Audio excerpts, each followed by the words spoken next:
They tell you that your body is a ticking time bomb the second your hair turns platinum.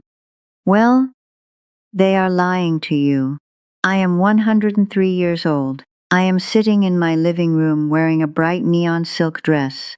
I am drinking my tea in my fortress. Society expects me to be terrified of my own shadow. They want me to hide away in a sterile cage. They shake their heads at me. They give me this fake, suffocating concern. People think a single woman my age is a dangerous tragedy just waiting to happen. I find that absolutely hilarious. A massive billion-dollar industry profits directly from your fear, darling. They want you to panic about every little creak in your knees. They package their nasty ageism as helpful advice. Ah, they just want you to surrender control of your own life story. They want you to trade your freedom for their peace of mind. They want you quiet and obedient. I refuse to play that ridiculous game. You must protect your joy at all costs. You must defend your independence like a warrior. My ultimate longevity secret is actually very simple. I do not listen to their silly advice. I do not modify my beautiful life to make strangers comfortable. I proudly and entirely ignore their fake warning bells. Today, I will reveal 4 ridiculous warnings from the outside world that you must completely shut out. You have to ignore this noise to protect your brain sparkle. You owe them absolutely nothing. Remember my golden rule, sugar. You cannot have a happy ending to a miserable journey. Let us talk about the first warning sign you must completely ignore. Society constantly warns you that being alone in public is a dangerous tragedy. They view a solo senior as a crisis waiting to happen. I call this the pity gaze. Let me take you to last Friday evening. I walked into the most expensive Italian restaurant in my neighborhood. The heavy oak doors swung open. The air inside smelled deeply of roasted garlic and expensive red wine. I wore my bright emerald green coat. I stood tall at the host stand. The young hostess looked at me. She held a stack of leather menus tightly against her chest. She gave me that awful, sickeningly sweet look. You know the exact look I mean, sugar. It is a mix of deep sadness and intense confusion. She looked at me like I was a lost puppy in a rainstorm. She leaned forward. She asked if it was just me tonight. She actually used the word sweetie. I looked her right in the eye. I kept my face completely blank. I said I required a table for one. She immediately walked me toward a tiny wobbly table near the noisy kitchen doors. I stopped walking. I planted my feet firmly on the carpet. I pointed my cane at a large plush leather booth right next to the front window. I told her I would sit there instead. She looked panicked. She tried to say that booth was for larger parties. I just smiled. I walked over and sat myself down. I smoothed out my crisp linen napkin across my lap. People at the next table stopped eating. A woman in a gray business suit stared openly at me. She nudged her husband. They whispered behind their hands. They probably thought I was a lonely widow waiting for a ghost. Well, they were entirely wrong. I was simply waiting for a massive plate of lobster ravioli. Society warns you that eating alone means you are abandoned and miserable. You must ignore this completely. Dining alone is the ultimate luxury. I spent 7 decades cooking for a busy husband and raising loud children. I mashed potatoes for armies of hungry teenagers. I wiped dirty faces and mediated endless sibling arguments. I listened to incredibly boring stories about golf for 40 years. Now I own my time. I do not have to share my expensive appetizers with anyone. I do not have to make polite conversation. I sit in total silence. I chew my food slowly. That silence is not isolation. That silence is a hard-earned reward. It is a beautiful trophy for a lifetime of service. I ordered the most expensive tiramisu on the menu. I ate every single bite with my eyes closed. Do not let their pity ruin your peace. You must claim your space proudly. Now we move to the second warning sign. Society wants to turn your daily habits into a massive if medical crisis. They love medicalizing the mundane. Let me paint a very clear picture for you. It was 8 o'clock last Tuesday evening. I was standing alone in my quiet kitchen. The yellow overhead light shined on my clean countertops. The old wooden grandfather clock ticked loudly in the hallway. I was not making a sensible kale salad. I was not steaming plain broccoli. I was cutting a massive, thick slice of double chocolate fudge cake. I placed it onto my favorite floral china plate. I poured a very cold glass of whole milk. My adult daughter suddenly walked through the back door to drop off my mail. She dropped her heavy purse on the floor with a loud thud. She gasped loudly. She stared at my plate like I was holding a live hand grenade. She started lecturing me immediately. Her voice went up an entire octave. She warned me about my sugar intake. She called my late-night snack the tea and toast syndrome. She claimed that older women simply forget how to feed themselves properly. She pulled out her phone. She wanted to download a shiny new application to track my daily meals. She begged me to start drinking those awful, chalky protein shakes instead of eating real food. I just stood there. I looked at her frantically waving her hands. I picked up my silver fork. I took a very slow, deliberate bite of my chocolate cake. I chewed it with absolute delight. I swallowed it. I wiped the corners of my mouth with a paper napkin. I looked right at her. I told her I am not a broken washing machine. I told her I am a classic vintage car. You do not overhaul a classic car every single time you take it out for a drive. Society constantly warns you that your aging body is failing. They want you to measure every single ounce of joy. They want you to live in a state of permanent dietary anxiety. You must ignore this ridiculous nonsense completely. You must embrace a little dietary anarchy. I ate kale back when it was just a cheap plastic-looking garnish at the local steakhouse. I survived the terrible fat-free craze of the 90s. I know my own body far better than any lifestyle magazine or panicked child. My appetite is strictly my own business. Sometimes I want a giant bowl of hearty beef stew for breakfast. Sometimes I just want a warm, flaky butter biscuit with peach jam for my dinner. Both choices are perfectly fine. Do not let them turn your warm kitchen into a cold hospital room. Your body has carried you through a full century of history. It knows exactly what it needs to keep going. You must trust your own cravings. Remember the golden rule of thermostat sovereignty. My house, my rules. I finished my delicious cake right in front of her.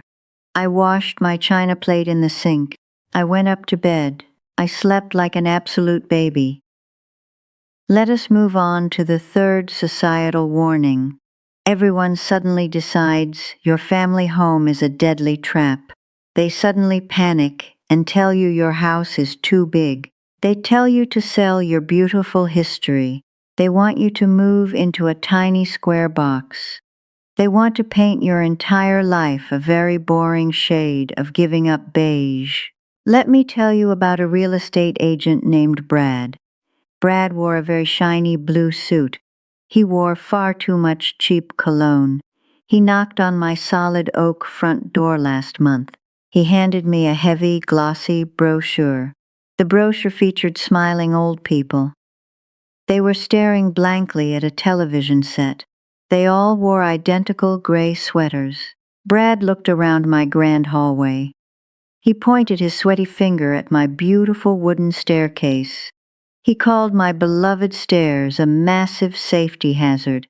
He actually told me I was living in a dangerous zone. He said I desperately needed to downsize for my own physical safety. He wanted to sell my history to the highest bidder. Well, I simply laughed in his shiny face. My house is not a sad waiting room for death. My house is my personal fortress. I have lived inside these thick brick walls for 60 long years. I baked thousands of chocolate chip cookies in that old oven. I know exactly which floorboards creak under the ugly green rug. I know how to navigate the dark hallway perfectly in the middle of the night. I do this without turning on a single light. Society warns you about living alone. They say it is simply too risky for an old woman. They try to scare you with endless stories.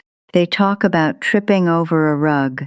They talk about falling down. They want you to trade your beautiful freedom for a sterile cage. They want to stick an ugly plastic panic button around your neck. I absolutely refuse to make that terrible trade. A little physical risk is the mandatory price of true freedom. I will never give up my wild backyard garden. I like pulling the stubborn weeds out of the dirt with my own bare hands. I will definitely never give up my thermostat sovereignty. I keep my living room at exactly 74 degrees all winter long. I refuse to share a thermostat with 50 other grumpy seniors down the hall. I pointed my heavy wooden cane directly at Brad's chest. I told him to get off my property. I told him to take his cheap cologne away from my porch. I told him to take his gloomy brochures away, too. He literally ran down my front steps. You must firmly defend your territory, darling. Do not let them shrink your world. They are just afraid of reality. This brings us to the fourth and final warning sign. You must completely shatter the toddler treatment. Society tells your adult children to take over your life. They do this the second you forget a single word. They treat a misplaced set of house keys like a total collapse of your mind. They start using a very high, sing-song voice. They talk to you like a slightly confused kindergarten student. My youngest son tried this nasty little trick last Thanksgiving. His name is Robert. Robert is a 60-year-old man with a massive bald spot. He still cannot fold his own laundry properly. I misplaced my reading glasses for exactly 2 minutes before the big dinner. Robert immediately stood up from the long wooden table. He put his hands on his hips. He used that awful baby voice on me. He warned me about my memory. He said I was getting too forgetful to manage my own daily affairs. He tried to trap me in a nasty little guilt trip right there in my own dining room. He said he just wanted to manage my personal decisions for my own good. He wanted to strip away my dignity right next to the hot roasted turkey. He wanted to do it right next to the sweet cranberry sauce, too. I did not yell at him. I did not cry. I did not act defensive. I used the famous gray rock method. I turned my face into an absolute emotional brick wall. I stared at him with absolutely zero expression. I completely ignored his ridiculous attempt to infantilize me. You must never explain yourself to them in these moments. You must never argue with a grown man acting like a nervous child. An argument gives them unnecessary power. Silence takes all their false power away immediately. I simply let the silence stretch out across the room. The silence grew incredibly heavy. The silence grew incredibly awkward. Robert shifted his weight from his left foot to his right foot. He nervously cleared his throat twice. I picked up my heavy crystal wine glass. I took a very slow sip of my expensive red wine. I reminded him of the ultimate hierarchy of our family. I looked right at his nervous, sweaty face. I told him my house means my rules. I told him he was free to leave my table. He could leave if he felt uncomfortable with my memory. He sat right back down in his wooden chair. He did not make eye contact with me again. I enjoyed the rest of my delicious meal in absolute peace.